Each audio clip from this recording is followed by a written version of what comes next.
As I'm sure you all know, Linamar has long been a key player in automotive parts supply in Canada. We have 24 plants in Canada, 21 of which are supplying the automotive sector, mainly for passenger cars, the majority of which, by the way, ships south of the border. We have an incredible group of skilled and talented team members here in our Canadian plants, more than 11,000 strong. Our Canadian plants are our most productive globally. They implement the most improvements year after year in a variety of areas, from safety to cost to quality and design enhancements, and they do the best job of purchasing of our global plants. We also have the lowest carbon footprint of any of our plants globally in terms of the emissions generated in our Canadian production facilities. So how do we do all that? Because we have an amazing team. We have an amazing team of hardworking, innovative people who work so well together to rapidly and effectively win and launch new business. Today, a quarter of our business wins and growing is for the next generation of vehicle propulsion, electrified vehicles. Fantastic, considering electrified vehicles are less than 5% of the global market. That means we are winning electrified vehicle business at 5 times the rate of market penetration. And we are really excited about this next chapter in the future of mobility. We're also very grateful to our governments for helping to create a competitive and business environment for our advanced manufacturing facilities here in Canada. The areas of focus of Ontario's auto strategy of creating a competitive business environment by streamlining on the regulatory side, the focus on supporting innovation, and the focus on attracting and training talent are exactly what we need to continue to compete and to continue to win. I think Canada also has a huge advantage in terms of a sustainable manufacturing future, given the very low level of fossil fuel-based energy in our country. 94% of Ontario's electricity grid is clean energy. This gives us a massive advantage over other countries with much higher levels of fossil fuel electricity. The U.S. has less than 40% clean electricity, for instance, compared to our 94%. And this is important and will become of increasing importance in a world that cares more and more about the carbon footprint that we're leaving behind. Canada and Ontario are a great place for advanced manufacturing. We have the skills, we have the innovation, the sustainable energy, and we have the support of our governments. So thanks very much, and again, thanks for being with us today. And it's now my pleasure to welcome to the podium the Premier of Ontario, Doug Ford. That's great. Well, good morning, everyone, and thank you so much, Linda. And what a beautiful facility here at Linamar, and great people. I also want to thank Minister Vic Fedeli, who's been working tirelessly with our auto industry partners in the strategies we're announcing today. My friends, in the face of big challenges, our government has a plan for growing a stronger economy that works for everyone. It's a plan that will protect our progress in our fight against COVID-19, but also looks beyond to the Ontario we want to build and the future we want for our kids and grandkids. It's a plan that will attract investment to create good jobs in our steel, auto, and manufacturing sectors. It's a plan that will unleash the economic potential of our North as we build up homegrown supply chains for electric vehicles and battery manufacturing right here in Ontario. To do so, Ontario needs more skilled workers. That's why our government is expanding job training. It's why we're encouraging more young people to enter the skilled trades, while breaking down barriers that stop hardworking newcomers from finding good jobs because of unfair requirements for in-province experience. To attract and keep these workers, we're also investing in communities with better health care and stronger local infrastructure. That means saying yes to modern hospitals and more ICU capacity. It means saying yes to building long-term care homes as we add thousands of nurses and personal support workers. It also means saying yes to building roads and highways to meet the needs of a growing province. It means saying yes to connecting communities with more public transit. Friends, it's all linked. Ontario's economy is a machine.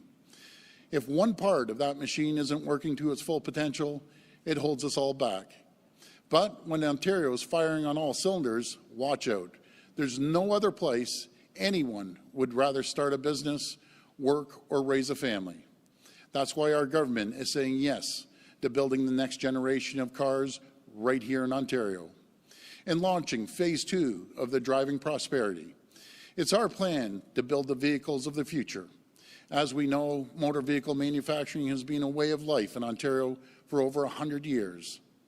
The auto industry has been a cornerstone for well-paying jobs and allowed the world to see the talent of Ontario's workers. Right now, the auto industry is changing as consumers demand a different kind of vehicle technology. And the industry is shifting rapidly and preparing to build the cars of the future. As a government, we must ensure our manufacturing sector keeps pace. For years, we heard from automakers that Ontario had become an expensive jurisdiction in which to do business. Because of the policies put in place by previous governments, jobs fled the province. By 2018, we had become uncompetitive in an industry that was built here in Ontario. Phase 1 of Driving Prosperity announced in 2019, our government committed to reversing that trend and retaking our #1 destination to do business right here in Ontario by lowering taxes, reducing electricity costs, and cutting red tape. We significantly reduced the cost of doing business here in the province to a tune of $7 billion. And the auto industry took notice. We can now say that automakers are investing around $4 billion in electric vehicle investments at their Ontario assembly plants. Ford has solidified their commitment to Ontario by announcing a $1.8 billion investment to produce battery EVs at its Oakville assembly plant. And GM announced it would invest $1 billion in its plant in Ingersoll to produce their BrightDrop EV delivery van, the first all-electric vehicle produced by a mainstream automaker in Canada. And of course, GM also announced a $1.3 billion investment to resume pickup truck production in Oshawa, with the first trucks rolling off the assembly line last week, built by some of Ontario's finest workers. These are just two examples that show, without a doubt, that Phase 1 of the Driving Prosperity has been a resounding success. And today we launch Phase 2. This phase aims to keep the province's manufacturing at the forefront of an increasingly competitive global arena and helping Ontario's auto sector pivot to producing the automotive technologies of the future, including the next generation of electric vehicles and the batteries those vehicles will rely on. My friends, Ontario is an economic powerhouse. We have the supply chain in place, we have the geographic advantages, and we're blessed with the mineral resources to make the batteries that these in-demand new cars will need. In addition, we have the greatest manufacturing workforce anywhere on the planet, ready to put those cars together and get them out on the road. Our government knows it, and the auto industry knows it. Ontario is the #1 place in the world to build the cars and trucks of the future. We are the world-leading partner in creating the best vehicles with an outstanding labor force and abundance of clean energy sources. With today's announcement, we are telling the world once again, we want your business, and there's no better place for it than right here in Ontario. Our province has come so far. We can't afford to go back to the politics of no. Instead, our government is saying yes. Yes to building, yes to investing, and yes to growing. Friends, let's say yes to the better and brighter future that the people of Ontario deserve. Thank you, and God bless the people of Ontario. Now I'll pass it over to Minister Fedeli. Thank you very much, Premier Ford, and thank you to Linda for hosting us here today at Linamar. Premier Ford, it's so wonderful for you to be here to announce this incredibly exciting and important next phase in the future of Ontario's auto sector. In 2019, as you heard, our government announced Driving Prosperity, and that was our plan to set the foundation for growth in Ontario's innovative auto sector, for its workers, for our families, and for all of the communities that it supports. Today, phase 2 of that ambitious plan, which we're announcing, underscores our government's continued commitment to building the automotive industry of the future right here in Ontario. Our province has consistently ranked among North America's top auto-producing regions for more than 2 decades. In 2020, despite the pandemic, Ontario was still the #2 producer, building 1.36 million vehicles. Vehicle assembly and auto parts production directly support almost 100,000 Ontario jobs and hundreds of thousands of jobs indirectly in communities like we are today, right across the province. Phase 2 of our Driving Prosperity Plan will continue to strengthen our province's innovation capacity, our robust parts supply chain, and capitalize on our highly skilled and talented workforce. The auto industry is being reinvented around electric vehicles, the technologies of the future. And Ontario has exactly what it takes up and down every supply chain to transform our auto sector and ensure that everyone in Ontario benefits from its long-term growth and success. The next phase of Driving Prosperity will help the sector pivot to manufacturing the electric vehicles of the future and the electric batteries those vehicles need. It's anchored by the objective to maintain and grow Ontario's auto sector. The plan is looking for 400,000 electric and hybrid vehicles by 2030. We'll partner with the auto sector to achieve 4 goals: reposition vehicle and parts production for the car of the future, establish and support an electric battery supply chain ecosystem, innovate in every stage of development, and we will invest in Ontario's auto workers. Phase 2 will allow our province to leverage our critical mineral wealth in Ontario's north, supporting a broader supply chain that includes mining and the refining of those minerals required for electric vehicle batteries. And that means good jobs for skilled Ontario workers.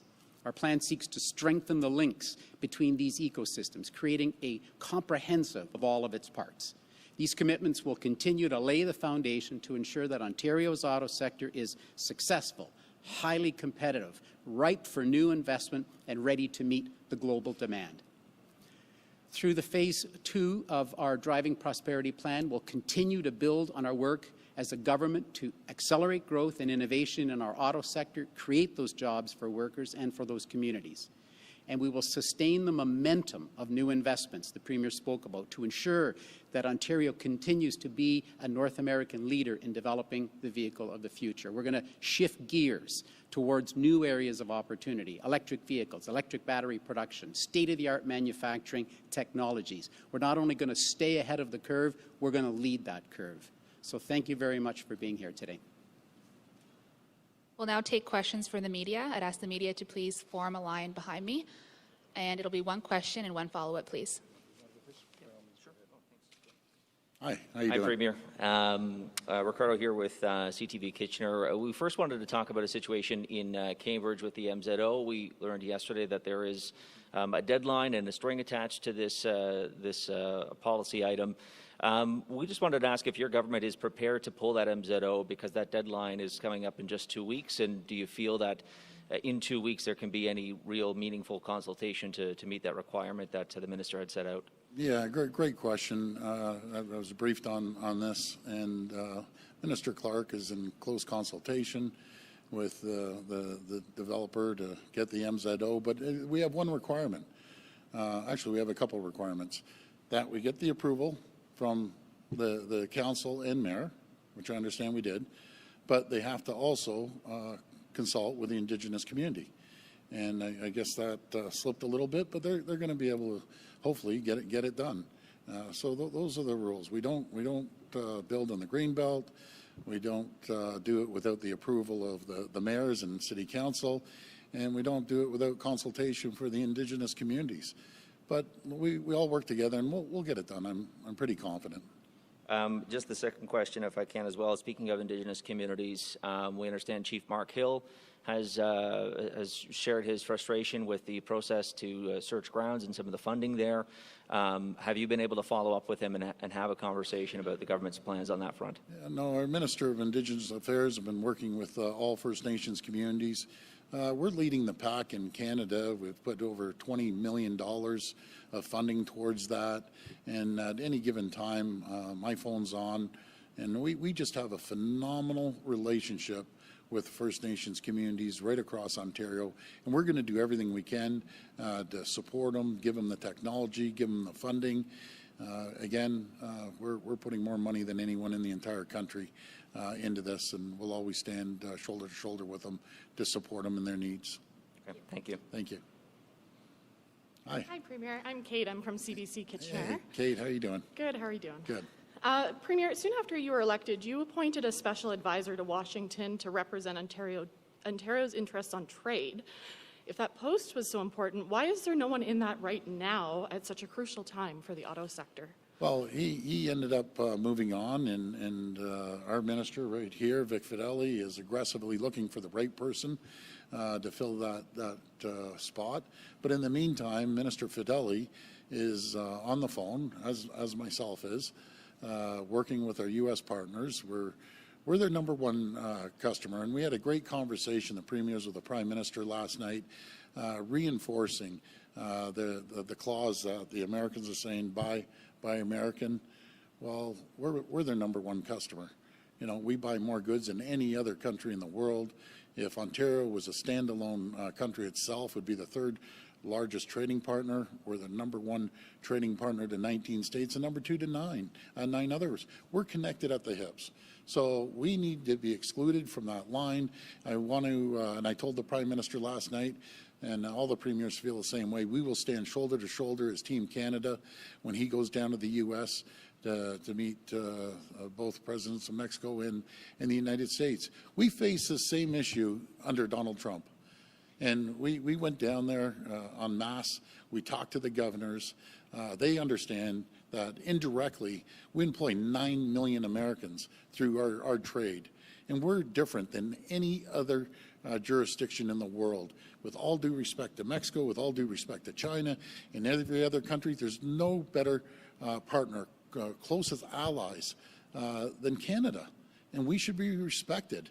So we're there. I'll have the Prime Minister's back when he goes down there along with the other premiers. And we'll do whatever it takes to get excluded from this Buy America. It's going to hurt both sides of the border if he continues to do this. And as a follow-up, you talked about ways to encourage potential employees to come to Ontario, building hospitals and long-term care. But out front of this building, there's a sign that says there's a $1,500 signing bonus, walk-in Wednesdays, which people driving by might think that Linamar is having trouble recruiting talent. And I'm wondering what the government can do right now to help companies that are facing that. Well, really good question. That was probably one of the number one topics last night with the Prime Minister. We're all feeling the crunch right now. And as Linda and I and Vic were talking before we came in, it's not just skilled workers. It's even unskilled or skilled. If you're unskilled, we have training programs. I know Linamar, they have training programs. They'll train them. We just need bodies. We need people from around the world to come here. And what a greatest place in the world to live and raise a family and start a business is Ontario. So folks, you're out there, please come to Ontario. We're working with the federal government. We're ramping up immigration as much as we possibly can. That's the federal jurisdiction. So I'm hearing it absolutely everywhere I go in the province. No matter small, medium, or large companies, we need people. And the people that are healthy mind, healthy body, we need you to get out there and get gainful employment. Hey, Jamie. Hey, Mr. Premier, good morning. Mr. Premier, electric vehicles. There used to be a rebate. When you purchase an electric vehicle, you got some money back.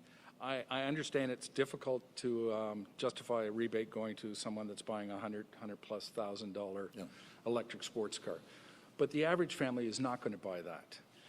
Given the fact that electric vehicles are going to become so important in Ontario's economy, given the cobalt, lithium, nickel, and even aluminum proximity to make the batteries, should that rebate come back? You know, something I always look at the market will bear, and you're right, Jamie. Before the election, I didn't believe in giving millionaires rebates on over $100,000 Tesla cars. Nothing against Tesla, they're gorgeous cars. But, you know, I just didn't believe in it. Let's see how the market dictates. We're putting billions and billions of dollars into the electric vehicle market, into companies. We're partnering with the federal government, and I'm going to give my minister an opportunity to get his input on this as well. Thank you, Premier, and thank you, Jamie, for the question. Our decision was to support the supply side and put people back to work in the province of Ontario. So you'll have seen our first investment was with Ford, where we announced our support for their electric vehicles. We continue to work with all of the original equipment manufacturers across Ontario to look at how the province of Ontario can support the vehicle production. Now we're shifting to the electric vehicle battery production, where we choose to support that battery production. We want to put people to work. We want good, well-paying jobs for their families. And that means also that we're involving the critical minerals sector from the north. So now all of Ontario will be able to have an important part of the whole electric vehicle transformation. So we've opted to fund the critical minerals, the battery production, and the parts makers through a couple of various programs that we have. So that's where we have chosen to put our support to make sure that those cars are made here in Ontario by Ontario families right across. That was our choice of support. Thank you. I still question whether the rebate's coming back or not to the people that need it. But anyhow, going on to my next question. Brampton Hospital. There's some confusion at Brampton Hospital, how it's going to get funded, how many beds are going to be made.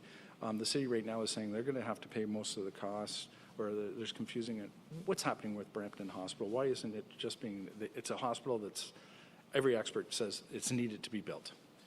Yeah, so I don't know who's feeding this information, Jamie, but we're building a hospital. We're building a hospital with beds, with emergency room, and I know Mayor Brown is quite excited about it.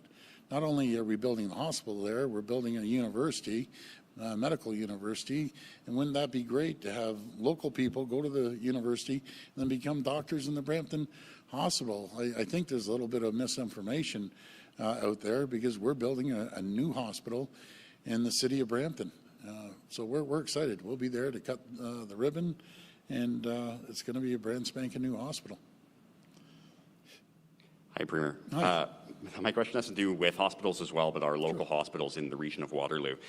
We recently saw our local hospitals either terminating or reviewing the employment status of 158 hospital staff due to their joint proof of vaccination requirements. There were 158 staff members who did not meet the recent deadline. I'm just curious to hear your perspective on this moving forward, considering that your provincial government was unwilling to put those proof of vaccination requirements in place in our local hospitals. What's your perspective on that many jobs being lost to those proof of vaccination requirements? Yeah, well, first of all, it bothers me, and I've talked to all 158 because they text me constantly, and these are people that have worked their backs off. But there's a policy that the hospitals have, and I just beg these people, please get vaccinated. You know, you're in the healthcare sector. It's tough when 158, you're saying, lost their jobs, but the hospital has a policy, and we aren't going to undermine the policy. The best way to protect people and in healthcare and outside is just please get vaccinated. You know, does it bother me personally that people lose it? 100%. I have to listen to these stories and talk to these folks, and it's heart-wrenching. But I beg them, please get vaccinated. I'm not going to dictate to hospitals what they can and can't do. They've done a great job throughout the pandemic, and they're going to continue to do a great job. But I encourage, again, people to get vaccinated. It's absolutely critical. And I think we're doing well. We're one of the world leaders in vaccinations, and we're just going to continue getting the first doses out there. Matter of fact, the other day I saw 5,000 first doses. I think it was yesterday. I was really excited to see people are still going out there to get vaccinated. Absolutely. My next question may be better suited for the minister, but it's regarding electric vehicles, a bit of a different perspective. We're seeing a sizable, I'd say a pretty great goal, a sizable investment in our sector, but when it comes to actually seeing those vehicles on the road in our province and in this community, there are sometimes concerns regarding the infrastructure for those vehicles, whether it be charging them for long-distance drives. When it comes to stepping up this manufacturing, can we expect any sort of similar investment in the infrastructure for these vehicles to be used here domestically? Before I pass it over to the Minister of Environment mentioned sales of electric vehicles went up 200%. Those are really good numbers, and as the market changes, the market dictates. I always say market always dictates. We're going to see an increase, but I'll pass it over to the Minister. Thank you, Premier, and thank you for the question. With the Ministry of Transportation, we have an Electrification Council, and they are looking at the entire growth of the sector, making the forecasts, and will be making the decisions based on the results from the Electrification Council. Thank you. Hi, Premier. You say we need bodies to fill these job openings, but with the average person being priced out of the housing market, how are you going to make housing affordable for those people who live and will locate to Ontario? Yeah, I'm a strong believer in making affordable ownership. I'm always for affordable housing, but we need affordable ownership as well. But this goes back again, how the municipalities that issue the permits, I went through that with the City of Toronto, some buildings can take 4 to 6 years to get moving. It's ridiculous. We have to streamline the process of getting permits out to the builders, because the builders aren't going to lose money. The only cost that goes up, it goes into the consumer, the person that's buying the house. We need to streamline that and make sure that we have an opportunity to get permits in a year opposed to 4 or 6 years. But we're working with the municipalities, sitting down and chatting with them and seeing what we can do as a province to help them out in any fashion to streamline the process. And as a follow-up, this is your second time in Guelph in the last week. Is this an indication you think you can pick up a seat here? And can we expect to see you here more in the next 7 months? Oh, I'll be around the province, but I give the mayor credit. This guy's a champion. He's doing a great job in making it easier to do business here, and it's very simple. If jurisdictions make it easier to do business, they're going to attract great companies like Linamar. Linda, I think you have 10,000 people? That's right. 10,000 people employed here in Guelph. We were at another facility. But to answer your question, yes, I think we have an opportunity in every jurisdiction in the province. We're bringing jobs, we're bringing infrastructure. 413 is absolutely critical for the people of Guelph. Once that gets built, getting goods from point A to point B in a much quicker fashion. So do I think we can win? Absolutely, I think we can win Guelph. I think we can win a lot of areas because we've changed the province. We're a prosperous province now. The economy is really moving forward thanks to the people here.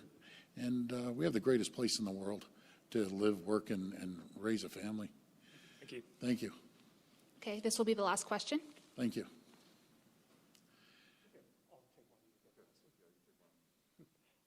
Hi. So last week, the Ontario Court of Appeal dismissed the province's arguments in regards to the Robinson-Huron and Robinson-Superior treaties, which, of course, is in Northern Ontario, where a lot of the minerals and things that are needed for electric vehicle batteries are mined, potentially leaving the province on the hook for millions or billions of dollars. Is there any plan on the province to make up for the payments that haven't been increased since 1875, especially as this plan moves forward? Yeah, that goes back a long time, obviously, and I would refer that over to our Attorney General. But I go back to our relationship with the Indigenous community. It's second to none. You know, we have a phenomenal relationship with First Nations communities right across the province. And we're going to continue working with them and making sure that any exploration of critical minerals, that we work with them, no matter if it's forestry or mining, that we can partner with them. But thank you for that question. And so my follow-up, I'll pass it on. Sure. Hi, Hi, Gami, Global News. How are you? Good. How you doing? Good to see you again. Good to see you. Across the border, President Biden's making a push to expand EV vehicles with incentives that critics say could threaten auto production here in Canada. How concerned are you about that plan and about the federal government's effort in pushing to change it? Yeah, great question. This came up last night with the PM, with all the premiers. I'm very concerned. We're again, they're number one trading partner, and why would you go after your number one ally, your number one economic partner, for what? It's going to hurt them just as much as it hurts us. So let's work together, and we're much stronger united than divided. And we're doing massive numbers, not only federally but provincially here. So I'm standing shoulder to shoulder with the Prime Minister, Team Canada, all the premiers are. And again, we faced this under the previous president. We thought things would be different with this president, and hopefully they will be. After the conversation, our Prime Minister goes down, but we all told him, and I told him personally, we'll have your back. We'll do whatever you need to be done to make sure that that we be excluded from this, because it's absolutely ridiculous. Some parts will go back and forth across the border 8 times before it gets assembled in Ontario here. And so I think we're going to go full tilt like myself and the minister did. I'll be on the phone to governors. The minister's already been on the phone to a lot of his counterparts down there. But hopefully they can see the forest beyond the trees. Thank you, everyone. Thank you.